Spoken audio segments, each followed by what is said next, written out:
ജനങ്ങൾ പോകുന്നത് വിഷമങ്ങളും പ്രയാസങ്ങളും ഉണ്ടെങ്കിൽ ഖബറിൻ്റെ അടുത്തേക്കാണ്. ഖബറിൻ്റെ അടുത്തേക്ക് പോകാം. നമ്മൾ പലപ്പോഴും പറയാറുള്ളത് പോലെ ഖബർ സിയാറത്ത് ചെയ്യാൻ, ഖബറാളികൾക്ക് വേണ്ടി പ്രാർത്ഥിക്കാൻ, നമുക്ക് മരണത്തെക്കുറിച്ച് പരലോകത്തെക്കുറിച്ച് ഓർമ്മയുണ്ടാകാൻ. തെക്കീ ബസാറിൽ ഉള്ള ആ പച്ച ഖബറിൻ്റെ അടുത്തുള്ള ആ നിലവിളക്കുണ്ടല്ലോ, ആ കത്തുന്ന വിളക്ക് മഴ പെയ്യുമ്പോൾ കെട്ടുപോയി. ആ കെട്ടുപോകുന്ന വിളക്കിൻ്റെ ആ വെളിച്ചം കെട്ടുപോകുന്നതിനെ തടയാൻ ആ ഖബറിൽ മരിച്ചു കിടക്കുന്ന വ്യക്തിക്ക് സാധ്യമല്ലെങ്കിൽ എൻ്റെയും നിങ്ങളുടെയും വിഷമം തീർക്കാൻ അവിടെ മരിച്ചു കിടക്കുന്ന വ്യക്തിക്ക് സാധ്യമല്ല. അതുകൊണ്ട് കൈകൾ ഉയർത്തേണ്ടത് ഖബറിൻ്റെ നേരെയല്ല, റബ്ബിലേക്കാണ് സഹോദരങ്ങളെ. റബ്ബ് നമുക്ക് ഹിദായത്ത് പ്രദാനം ചെയ്യുമാറാകട്ടെ. നമ്മുടെ ജില്ലയിൽ ഒരു മരണം നടന്നു. ഒരു പണ്ഡിതൻ മരിച്ചു. മാണിയൂർ എന്ന പ്രദേശത്താണ് ഒരു പണ്ഡിതൻ മരണപ്പെട്ട ഒരു പണ്ഡിതനെ കുറിച്ചും നമ്മൾ ഒരു ദോഷവും പറയേണ്ടതില്ല. പ്രത്യേകിച്ച് മരിച്ചു കഴിഞ്ഞാൽ ഒരു ദോഷവും പറയേണ്ടതില്ല. എങ്കിൽ നമുക്കൊരു ചോദ്യമുണ്ട്. ആ ചോദ്യം അഹ്ലുസുന്നത്തി വൽ ജമാഅത്തിന്റെ ചോദ്യമാണ്. എന്താണ് ആ ചോദ്യം? ലോകത്ത് ധാരാളം 12,000-ഓളം സ്വഹാബികളുടെ ഖബർ നമുക്ക് മദീനയിൽ കാണാം. എന്തേ അവർക്ക് വീടില്ലേ? അവരുടെ ഖബറുകൾ വീട്ടിലാണോ ഖബറടക്കിയത്? അല്ല. അമ്പിയാക്കന്മാർ എവിടെ വെച്ച് മരണപ്പെട്ടാലും, എവിടെ വെച്ച് വഫാത്തായാലും ആ വഫാത്തായ സ്ഥലത്ത് തന്നെ ഖബറെടുക്കണം. അത് ഇസ്ലാമിൻ്റെ നിയമമാണ്. അതുകൊണ്ടാണ് നബി കരീം സല്ലല്ലാഹു അലൈഹി വസല്ലമയുടെ വീട്ടിലല്ല, ഭാര്യ ആയിഷ റളിയല്ലാഹു അൻഹയുടെ വീട്ടിലാണ് നബി കരീം സല്ലല്ലാഹു അലൈഹി വസല്ലമയുടെ ശറഫാക്കപ്പെട്ട ശരീരമുള്ളത്. കാരണം അവിടെ വെച്ച് നമ്മുടെ പ്രിയപ്പെട്ട ഉമ്മയുടെ മടിയിൽ കിടന്ന് ആ ഉമ്മക്ക് ചുടുചുംബനം കൊടുത്തുകൊണ്ടാണ് റസൂലുള്ളാഹി സ്വല്ലല്ലാഹു അലൈഹി വസല്ലം ഈ ലോകത്തോട് വിട പറഞ്ഞത്. അതല്ലാതെ എത്രയെത്ര സഹാബികൾ സഹോദരങ്ങളെ മരണപ്പെട്ടു പോയി, അവരൊന്നും അവരുടെ വീട്ടിലല്ല. എന്നാൽ മാണിയൂരിലുള്ള വീട്, ആ വീട് അതിൻ്റെ ഒരു റൂം മാറ്റിയിട്ട് അതിൻ്റെ ഉള്ളിൽ ഖബർ. കേരളത്തിൽ എത്രയെത്ര പണ്ഡിതന്മാർ മരണപ്പെട്ടു പോയി, ഏതെങ്കിലും ഒരു പണ്ഡിതൻ്റെ ഖബർ വീട്ടിനുള്ളിലുണ്ടോ? അപ്പോൾ എന്താണിതിൻ്റെ കാരണം? അവിടെയാണ് സഹോദരീ സഹോദരന്മാരെ നാം മനസ്സിലാക്കേണ്ടത്. ഹബീബായ നബി കരീം സല്ലല്ലാഹു അലൈഹി വസല്ലം മക്കം ഫത്ഹിൻ്റെ സന്ദർഭത്തിൽ സന്തോഷമുണ്ട് അവിടുത്തേക്ക്. എന്താ കാരണം? അവിടുത്തെ ദഅവത്ത് സ്വീകരിച്ച് ജനങ്ങളിൽ അങ്ങേയറ്റത്തെ മാറ്റങ്ങൾ ഉണ്ടായി. ആരാണോ വിഗ്രഹങ്ങൾ ഉണ്ടാക്കി വെച്ചത് അവർ തന്നെ അവരുടെ കൈകൾ കൊണ്ട് വിഗ്രഹം പുറത്തേക്കെടുത്തിടുന്ന സന്തോഷകരമായ അവസ്ഥ. ആ സന്ദർഭത്തിൽ ഹബീബായ നബി കരീം സല്ലല്ലാഹു അലൈഹി വസല്ലം അലി ഇബ്നു അബീ ത്വാലിബ് റളിയല്ലാഹു അൻഹുവിനെ വിളിച്ചുകൊണ്ട് പറഞ്ഞു, അലി അല്ലാ തദഅ തിംസാലൻ ഇല്ലാ തമസ്തഹു വലാ ഖബ്റൻ മുശ്രിഫൻ ഇല്ലാ സവൈതഹു. അലി പോയി നോക്ക്, അവർ പുറത്തേക്ക് എടുത്തിട്ട വിഗ്രഹങ്ങൾ വല്ലതും നശിക്കാൻ ബാക്കിയുണ്ടെങ്കിൽ ഇല്ലാ തമസ്തഹു പൂർണ്ണമായി നശിപ്പിച്ച് കളയണം. കാരണം ഇപ്പം അവർ മാറിയ സമയം. കുറച്ച് കഴിഞ്ഞാൽ ഇബ്രാഹിം നബിൻ്റെ വിഗ്രഹമല്ലേ, നിങ്ങൾ ആരാധിക്കൊന്നും വേണ്ട, ഒന്ന് നേരെ വെച്ച് റിപ്പയർ ചെയ്താളി എന്ന് പറയാൻ പിശാച് ഇവിടെയുണ്ട്. ഇന്ന ശൈത്വാന ലക്കും അദുവ്വുൻ, തീർച്ചയായും പിശാച് നിങ്ങളുടെ ശത്രുവാണ്. ഫത്തഹിദൂഹു അദുവ്വ, അവനെ നിങ്ങൾ ശത്രുവായി തന്നെ പ്രഖ്യാപിക്കണം. ഇത് പറഞ്ഞ ഉടനെ റസൂലുള്ളാഹി സ്വല്ലല്ലാഹു അലൈഹി വസല്ലം പറഞ്ഞു, വലാ ഖബ്റൻ, അലി ഒരു ഖബറിനെയും ഈ പരിശുദ്ധമായ മക്കയിൽ ഒരു ഖബറിനെയും നീ ഉപേക്ഷിക്കരുത്. ഇല്ലാ സവൈതഹു, അത് സമനിരപ്പാക്കിയിട്ടല്ലാതെ. ഖബർ പൊളിക്കാൻ റസൂലുള്ള പറഞ്ഞില്ല സഹോദരങ്ങളെ, മറിച്ച് ഖബറിൻ്റെ മുകളിലുള്ള എക്സ്ട്രാ ഫിറ്റിംഗ് ഇല്ലാ സവൈതഹു, അത് സമനിരപ്പാക്കിയിട്ടല്ലാതെ. സ്വഹീഹ് മുസ്ലിം ഉദ്ധരിക്കുന്ന ഈ ഹദീസ് ഉദ്ധരിച്ചുകൊണ്ട് മുസന്നഫ് അബ്ദുർ റസാഖ്, ഏത് പണ്ഡിതനോടും ചോദിക്കാം, മുസന്നഫ് അബ്ദുർ റസാഖിൽ പറയുന്നു, അവിടെ ഉദ്ദേശിച്ച ഖബർ യഅനി ഖുബൂറൽ മുസ്ലിമീൻ, മുസ്ലിമീങ്ങളുടെ ഖബറാണ് അവിടെ ഉദ്ദേശിക്കുന്നത്. ഇത്ര വ്യക്തമാണ് ഹബീബായ നബി കരീം സ്വല്ലല്ലാഹു അലൈഹി വസല്ലമയുടെ നിർദ്ദേശമെങ്കിൽ സ്വഹീഹ് മുസ്ലിം തന്നെ റിപ്പോർട്ട് ചെയ്ത ഹദീസിൽ നമുക്ക് കാണാം, അൻ ജാബിർ ഇബ്നു അബ്ദുല്ലാ നഹാ റസൂലുള്ളാഹി സ്വല്ലല്ലാഹു അലൈഹി വസല്ലം അൻ യുജസ്സസൽ ഖബറു, ഖബറിന്മേൽ കുമ്മായമിടൽ. നമ്മുടെ നാട്ടിൽ മണിയൂരിൽ ഇപ്പോൾ നടക്കുന്ന പ്രവർത്തനമാണിത്. അൻ യുജസ്സസൽ ഖബർ, ഖബറിന്മേൽ കുമ്മായമിടൽ. വഅൻ യുഖഅദ അലൈഹി, ഖബറിന്മേൽ ഇരിക്കൽ. വഅൻ യുബ്നാ അലൈഹി, അടുത്ത ദിവസങ്ങളിൽ നടക്കാം അതിൻ്റെ മേൽ എടുപ്പെടുക്കുക, ഖബറിൻ്റെ മുകളിൽ എടുപ്പെടുക്കുക എന്നത് മഹാനായ നബി കരീം സ്വല്ലല്ലാഹു അലൈഹി വസല്ലം നിരോധിച്ചിരിക്കുന്നു.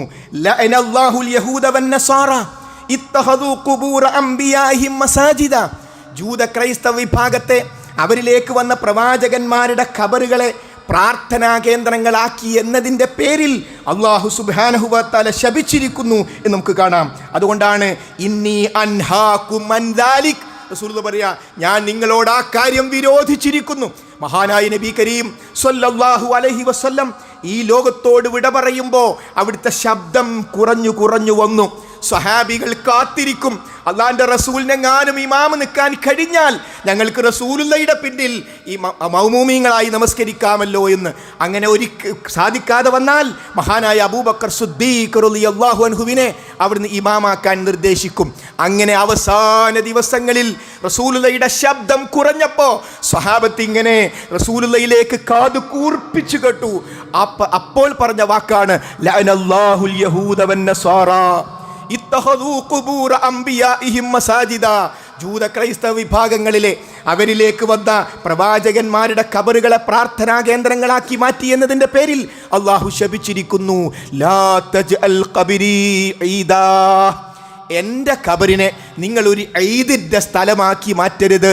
വസനൻ യുഅബദ്, ആരാധിക്കപ്പെടുന്ന ഒരു വിഗ്രഹമാക്കി. എങ്ങനെയാ സഹോദരങ്ങളെ ഖബർ വിഗ്രഹമാകുക? എൻ്റെ ഖബറിനെ നിങ്ങളൊരു വിഗ്രഹമാക്കിയുള്ള റസൂലുള്ളാഹി പറഞ്ഞില്ലേ? എങ്ങനെയാണ് ഖബർ വിഗ്രഹമാകുക? വിഗ്രഹത്തിൻ്റെ അടുത്ത് നടത്തുന്ന കാര്യങ്ങളൊക്കെ ഖബറിൻ്റെ അടുത്ത് നടത്തിയാൽ കളർ പച്ചയായതുകൊണ്ട് കാര്യമില്ല സഹോദരങ്ങളെ. ഇത് ഞാൻ പറയുമ്പോൾ ആർക്കെങ്കിലും ദേഷ്യമുണ്ടെങ്കിൽ ആ ദേഷ്യം ഹബീബായ നബി കരീം സല്ലല്ലാഹു അലൈഹി വസല്ലമയോടാണ് എന്ന് മറന്നു പോകരുത്. അതുകൊണ്ട് റസൂലുള്ളാഹിയുടെ വസിയ്യത്താണ് ഖബറുകൾ കെട്ടി ഉയർത്തരുത്, അവിടെ പ്രാർത്ഥനാ സ്ഥലമാക്കി മാറ്റരുത് എന്നത്. അള്ളാഹുവിൻ്റെ റസൂൽ സല്ലല്ലാഹു അലൈഹി വസല്ലമയുടെ ഖബർ സന്ദർശിച്ച പലരും ഉണ്ടാകും. എന്താണ് അവിടെ ചെയ്യേണ്ടത്? അസ്സലാമു അലൈക്കും യാ റസൂലല്ലാഹ്, അള്ളാഹിൻ്റെ റസൂലിന് വേണ്ടി സലാം പറയുക. ഇനി അല്പസമയം കിട്ടിയാൽ അല്ലാഹുമ്മ സ്വല്ലി അലാ മുഹമ്മദിൻ, പടച്ചോനെ റസൂലുള്ളാഹിക്ക് ഗുണം ചെയ്യണേ. അല്ലാഹുമ്മ ബാരിക് അലാ മുഹമ്മദിൻ, പടച്ചോനെ റസൂലുള്ളാഹിക്ക് ബറക്കത്ത് കൊടുക്കണേ. അള്ളാന്റെ റസൂലിന് ബറക്കത്ത് കൊടുക്കണേന്നാ ഇത് ജുമയക്ക് രണ്ടാമത്തെ റക്അത്തിൽ അത്തഹിയ്യാത്തിന് ശേഷം ലോകത്തുള്ള മുഴുവൻ മുസ്ലിമീങ്ങളും ദുആ ചെയ്യുന്നത് അള്ളാന്റെ റസൂലിന് ബറക്കത്ത് കൊടുക്കണേ, അള്ളാന്റെ റസൂലിന് ഗുണം ചെയ്യണേ എന്നാണ്. പിന്നെ എവിടുന്ന് വന്നു? മാണിയൂരിൽ മരിച്ചു കിടക്കുന്ന മനുഷ്യനോട് ഗുണം ചോദിക്കാൻ, അപകടത്തിൽ രക്ഷപ്പെടാൻ അവരേക്ക് പോകുന്ന അവസ്ഥ ഇനി അടുത്ത നാളുകളിൽ വരുമെങ്കിൽ, ഇനി ഞാൻ ചോദിക്കട്ടെ, മരണപ്പെട്ട മനുഷ്യന് പണം ആവശ്യമുണ്ടോ? മരണപ്പെട്ട വ്യക്തിക്ക് പണം ആവശ്യമുണ്ടോ? എങ്കിൽ വീട്ടിനുള്ളിലേക്ക് ഖബർ കൊണ്ടുപോകുന്നത് പണത്തിന് വേണ്ടിയല്ലേ? പരലോകമാണോ വലുത്? അള്ളാഹുവിൻ്റെ റസൂൽ സല്ലല്ലാഹു അലൈഹി വസല്ലമയുടെ വസിയ്യത്താണോ വലുത്? ഇനി പറയും മാണിയൂർ ഉസ്താദിനെ കുറ്റം പറഞ്ഞു, ഒരക്ഷരം കുറ്റം പറഞ്ഞിട്ടില്ല. അദ്ദേഹത്തെ കുറ്റം പറയുകയും വേണ്ട. അദ്ദേഹത്തോട് പ്രാർത്ഥിക്കാൻ, അദ്ദേഹത്തോട് സഹായം തേടാൻ, അവിടെ പോയി നേർച്ച കൊടുക്കാൻ, അത് വരുമാന സ്ഥലമാക്കി മാറ്റാൻ 12,000 സ്വഹാബികളുടെ ഖബറ് വീട്ടിൽ നിന്ന് മാറ്റിയിട്ട് മദീനയിൽ ഖബർസ്ഥാനിലാണെങ്കിൽ വീട്ടിനുള്ളിൽ ഖബറുണ്ടാക്കി കച്ചവടത്തിന് തയ്യാറെടുക്കുന്നവരെ പരലോകത്തെ പേടിക്കുക എന്നത് മാത്രമാണ്. അതുകൊണ്ട് ഉത്തരവാദിത്ത നിർവഹണം വേണം. എന്തെല്ലാം തിന്മകൾ രാജ്യത്തുണ്ട് നമ്മൾ പ്രതികരിക്കേണ്ട, അതിനെല്ലാം എതിരിൽ പ്രതികരിക്കണം. പക്ഷേ ഞാനും നിങ്ങളും മാത്രം പ്രതികരിക്കാനുള്ളൊരു വിഷയമുണ്ട്. അതിന് മിമ്പർ ഉപയോഗപ്പെടുത്തിയില്ലെങ്കിൽ പിന്നെ എന്താ നമ്മുടെ ദൗത്യം? അതുകൊണ്ട് സഹോദരീ സഹോദരന്മാരെ, ജനങ്ങൾ ശിർക്കിലേക്ക് ഒഴുകുന്ന ആ കേന്ദ്രത്തിൽ നിന്ന് ജനങ്ങളെ തടയേണ്ടതുണ്ട്. ഈ ശുദ്ധമായ ഷിയായിസത്തിൽ നിന്ന്, ഷിയാക്കളാണല്ലോ ഖബർ പൂജയുടെ ഉസ്താദുമാർ, അവരിൽ നിന്ന്, ആ സംസ്കാരത്തിൽ നിന്ന് സമൂഹത്തെ നമുക്ക് രക്ഷപ്പെടുത്തേണ്ടതുണ്ട്. അതുകൊണ്ട് ആ ബോധവൽക്കരണ പ്രവർത്തനങ്ങളിൽ നമ്മൾ ഏർപ്പെടുകയും നമ്മളെ കൊണ്ട് കഴിയുന്നത് പോലെ, ഇസ്ലാമിക രാജ്യമല്ല, അതുകൊണ്ട് ഖബർ പൊളിക്കാനൊന്നും നമുക്ക് പാടില്ല. ഇസ്ലാമിക ഗവൺമെന്റിന് അതിന് ഉത്തരവാദിത്വമുണ്ട്. അത് നമുക്ക് എന്ത് ചെയ്യാനുള്ളൂ? മനുഷ്യന്മാരുടെ മനസ്സിലുള്ള കെട്ടിപ്പൊന്തിച്ച ഖബർ തകർന്നാൽ അവർ മാണിയൂരിൽ പോയി ആ ഖബറിലേക്ക് കൈനീട്ടുന്നതിന് പകരം അള്ളാഹുവിലേക്ക് കൈനീട്ടും. അതുകൊണ്ട് സഹോദരങ്ങളെ, നിങ്ങൾ അവരെ വിളിച്ചാൽ ലാ യസ്മഉ ദുആക്കും, നിങ്ങളുടെ വിളി അവർ കേൾക്കില്ല. മാണിയൂരിൽ മരിച്ചു കിടക്കുന്ന മനുഷ്യൻ കേൾക്കില്ലെങ്കിൽ എന്തിനാ അങ്ങോട്ട് പോകുന്നത്? എന്തിനാണ് അവിടെ വിളിക്കുന്നത്? അതുകൊണ്ട് ഇത് സഹോദരങ്ങളെ ഉത്തരവാദിത്തം നിർവഹിച്ചിരിക്കുന്നു. ഇതിൻ്റെ ലിങ്ക് നിങ്ങളെല്ലാവരും ഏറ്റെടുത്ത് എല്ലാവർക്കും എത്തിക്കണം. എന്തിനു വേണ്ടി? വിശുദ്ധ ഖുർആനിനോടുള്ള, ഹബീബായ നബി കരീം സല്ലല്ലാഹു അലൈഹി വസല്ലമയോടുള്ള, മഹാന്മാരായ സ്വഹാബത്തിനോടുള്ള, അഹ്ലുസുന്നത്തി വൽ ജമാഅത്തിനോടുള്ള നമ്മുടെ കടപ്പാട് നിർവഹിക്കാൻ അല്ലാഹു സുബ്ഹാനഹു വ തആല എല്ലാ ശർറുകളിൽ നിന്നും നമ്മെ കാത്തു രക്ഷിക്കുമാറാകട്ടെ. റബ്ബിൽ ശിർക്ക് വെച്ച് പോകുന്ന അവസ്ഥയിൽ നിന്ന് നമ്മയും നമ്മുടെ കുടുംബത്തെയും നമ്മുടെ നാടിനെയും റബ്ബ് സുബ്ഹാനഹു വ തആല കാത്തു രക്ഷിക്കുമാറാകട്ടെ.